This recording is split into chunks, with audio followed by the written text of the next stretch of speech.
मुक्ताबाई.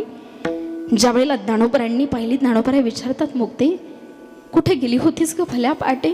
काही नाही दादा, भाऊबीजेचा सण येतोय ना, मांडे करण्याचा विचार करत होते, म्हणून खापर मागण्याकरता गेले होते. खापर पाहिजे मुक्ते तुला? नाही मिळू दिलं. मग नाही रे दादा, यसोबा काकाने खापर मिळू दिलं नाही, माझ्या कानाखाली मारली. 5 बोट मुक्ताईच्या गालावरती उमटलेली ज्यावेळेला माझ्या ज्ञानदादांनी पाहिले ना, ज्ञानोबराय म्हणतात, मुक्ते स्वयंपाक करायचा ना, स्वयंपाकाची तयारी तू कर. अरे दादा, स्वयंपाकाची तयारी मी करेन रे, पण मांडे भाजायचे कुठे सांग ना दादा. मुक्ते त्याची काळजी तू करू नकोस.